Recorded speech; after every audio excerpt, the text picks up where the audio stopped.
শুভ সকাল বন্ধুরা, তোমরা সবাই কেমন আছো? আমিও ভালো আছি, আশা করি সবাই ভালো আছো। আজকে শনিবার, আমি এখন চলে এসেছি রান্নাঘরে। পুজো হয়ে গেছে, তরকারি কাটা হয়ে গেছে, ফল কাটা হয়ে গেছে, সব কমপ্লিট করে ভাবলাম রান্নাঘরে চলে আসি। রান্না তো করতেই হবে, শনিবার নিরামিষ। আশা করি আজকে অনেকেরই এই শনিবার নিরামিষ থাকে। শনিবার দিন নিরামিষ সবাই খায়, মানে বেশিরভাগ জন খায়, তো আমরাও খাই। তো শনিবার দিন বিশেষ কিছু রান্না রাখিনি। রোজ তো অনেক কিছু টুকটাক টুকটাক হতেই থাকে, আজকে বেশি কিছু রাখিনি। দেখো, মুগের ডাল বসিয়েছি। আর এখানে আমাদের এখানে একটা শাক পাওয়া যায়, দেখো, ঢেঁকির শাক। এই শাক কেটেছি, তারপরে তরকারি হবে। এদিকে কিছু লঙ্কা ছিল ফ্রিজে, সেইগুলোকে ভালো করে পরিষ্কার করে দিয়ে একটা বাটিতে রেখেছি। এরপর আস্তে আস্তে এগুলো করব, রান্না করব, তারপরে টুকিটাকি কিছু কাজ আছে সেগুলো সারবো। তারপর আজকে খুব একটা বেশি কাজ রাখি, তারপরে একটু জল খাবার খেয়ে নেবো। জল খাবার খেয়ে নেবো। এই দেখো, আমার বাড়িতে যে আসে ওই আমার সব কিছু কাজ, হ্যাঁ খুলছি, কাজ টাজ করে দেয়, ও চলে এসছে। আমি গেটটা ভুলে লাগিয়ে দিয়েছি, আমি গেটটা খুলে দিলাম। চলে এসছে আজকে। এখন কাজের তড়িঘড়ি লাগবে, এটা ওটা সেটা। রান্নাঘর দেখো আমার পরিষ্কারই আছে, সকাল সকাল আমি পরিষ্কার পরিচ্ছন্ন চারিদিক করেই রাখি।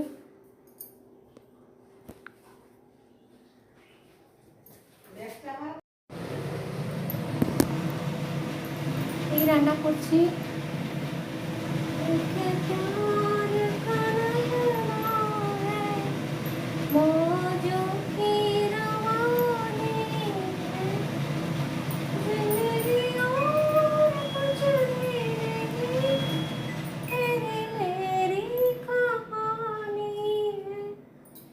एक प्यार का नगमा है, मौजों की रवानी है, जिंदगी और कुछ भी नहीं, तेरी मेरी कहानी है।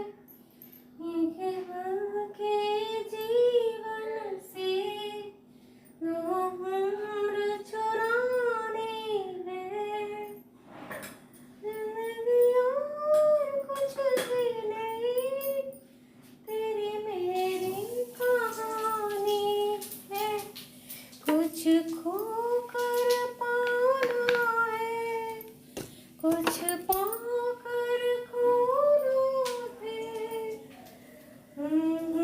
का मतलब तो आना और जाना है। दो पल की उम्र चुरानी है, मेरी और कुछ भी नहीं, तेरी मेरी कहानी है। এই চলছে বন্ধুরা, একদিকে রান্না চলছে, একদিকে গান চলছে, একদিকে চিমনি চলছে। এই চলছে, রান্না হচ্ছে, গান হচ্ছে, গ্যাসের আওয়াজ হচ্ছে, রান্না করার আওয়াজ হচ্ছে, ফোড়ন দেওয়ার আওয়াজ হচ্ছে, চিমনির আওয়াজ হচ্ছে, এইভাবেই চলছে। তো এইভাবেই চালালাম। ভাবলাম সব কিছুই যখন তোমাদের সাথে গল্প করি, তাহলে এই যে রান্না করছি, রান্না করতে করতে কী করি এগুলোও শেয়ার করি। এগুলো তো ছোটো ছোটো, বলো, এগুলো তো শেয়ার করাই যায়। আর এর মধ্যে তো কোনো অপরাধ নেই, কোনো খারাপ জিনিস নেই, সব নিজের যে রোজকার এগুলোই, এভাবেই তো মানুষ থাকে। যে আজকে আমি চিমনি ক্লিন করছি।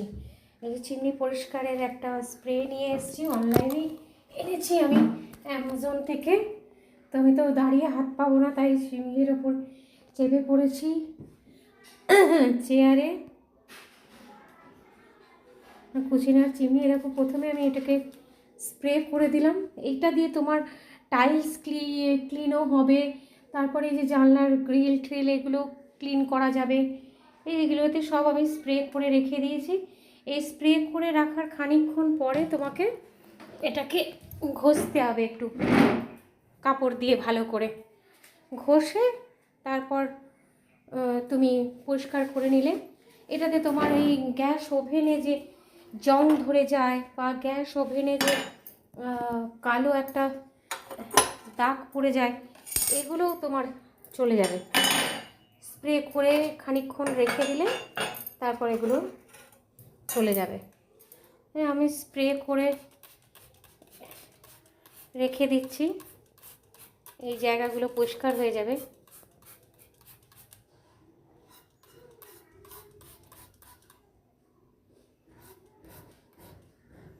ক্লিন হয়ে যাবে। অনেক দিন ধরে ভাবছিলাম পরিষ্কার করব, হচ্ছিল না। কালকে না পরশু দিন এসছে অনলাইনে স্প্রেটা।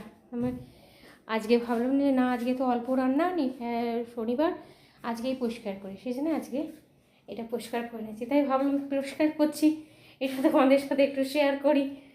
তোমাদেরও সবার বাড়িতে, প্রায় অনেকের বাড়িতেই চিমনি আছে। তোমরা কে কেমনভাবে ক্লিন করো একটু জানিও। এবার আমি একটু সব মুছে নিচ্ছি।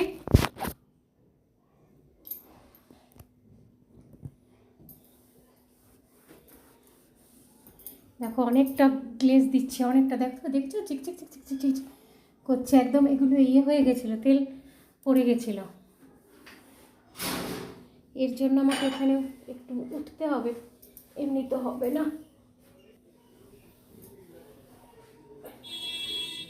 পরিষ্কার করে নিলাম, পুরো ক্লিন হয়ে যাক, তারপর আবার তোমাদেরকে ক্লিন করে নিয়ে তারপর দেখাবো।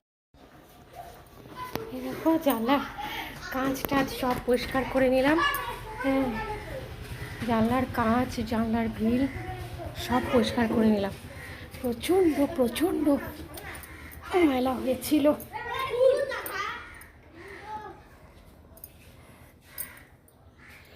সব পরিষ্কার পরিচ্ছন্ন থাকলে দেখতে ভাল লাগে। ভাবলাম যে না, পরিষ্কার করেই নিই, এদিকগুলো যখন করছি এদিকগুলোও করে নিই। পরিষ্কার করলে এই যে এখানগুলো সব ভালো লাগবে দেখতে। এই যে সব পরিষ্কার করে নিলাম, দেখো এবারে কেমন লাগছে দেখতে। সব পরিষ্কার হয়ে গেছে।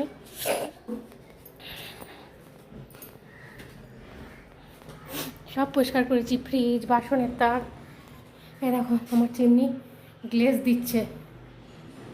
হ্যাঁ,